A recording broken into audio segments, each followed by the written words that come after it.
শেষ হলো বনগাঁর দুদিনের নাট্য উৎসব। বনগাঁ নাট্যচর্চা কেন্দ্রের আয়োজনে নীলদর্পণ ভবনে প্রয়াত নাট্যকার মনোজ মিত্রের স্মরণে উৎসর্গ করা হয় এই নাট্য উৎসব। বনগাঁ নাট্যচর্চা কেন্দ্রের আয়োজনে অনুষ্ঠিত হলো দুদিনের নাট্য উৎসব। এবারে পঞ্চদশ বনগাঁ নাট্য উৎসবের আয়োজন করা হয় বনগাঁ নীলদর্পণ সাংস্কৃতিক ভবনে।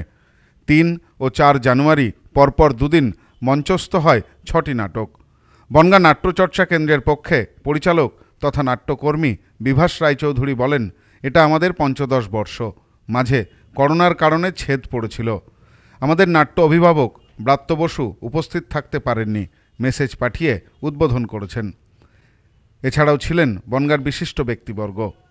এ বিষয়ে তিনি আরও বলেন, মাঝখানে করোনা এবং তারপরে বিচ্ছিন্ন হয়ে গেছিল মানুষের কাছ থেকে নাটক শিল্প, এগুলো আবার ফিরে আসছে। এবছর অনেকেই করছে এবং আমরাও আবার নতুন করে শুরু করেছি নতুন উদ্যমে। আর আমাদের নাট্য অভিভাবক ব্রাত্য বসু উপস্থিত থাকতে পারেননি, তিনি মেসেজ পাঠিয়ে এটাকে উদ্বোধন করেছেন। আর বনগাঁর বিশিষ্ট মানুষেরা করেছেন। আজকে আমরা করেছি 2টো প্রোডাকশন, আর করেছে কালপুরুষ, খুবই বিখ্যাত দল, সেটাও সকলের ভালো লেগেছে আশা করি।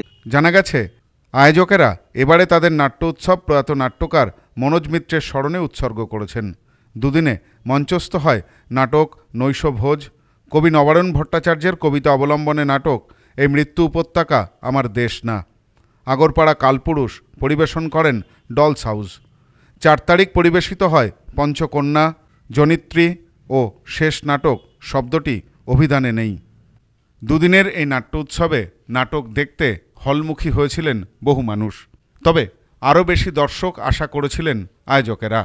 এ বিষয়ে নাট্যকর্মী পুলক পাল বলেন, মোবাইল ইন্টারনেটের যুগে ছেলেরা মেয়েরা এমনভাবে বুঁদ হয়ে আছে, বা তাদের মায়েরা বাবা এরাও প্রত্যেকে এমনভাবে এই চর্চাটা এখন বেশি করে করছেন যে এই নাটকের উৎসবে দেখো আমরা এত আয়োজনের তো কোনো খামতি রাখিনি, কিন্তু দর্শক কেন পাই না আমি জানি না।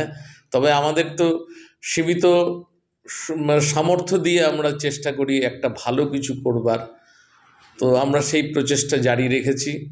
আপনারা আসুন, আপনাদের পাশে আমরা থাকছি, ভালো নাটক দেখানোর সুযোগ করে দিচ্ছি আপনাদেরকে, চেষ্টা করছি। সুতরাং আপনারা কেন ঘরে বসে থাকবেন? আসুন না, সবাই মিলে একটুখানি হই হুল্লোড় করি, নাটক নিয়ে একটু চর্চা করি, সবাই নাটকের মানুষ হয়ে উঠুন, এই আবেদন রাখছি। সব্যসাচী ভট্টাচার্যের রিপোর্ট, নিউজ নোম্যান্সল্যান্ড, বনগাঁ।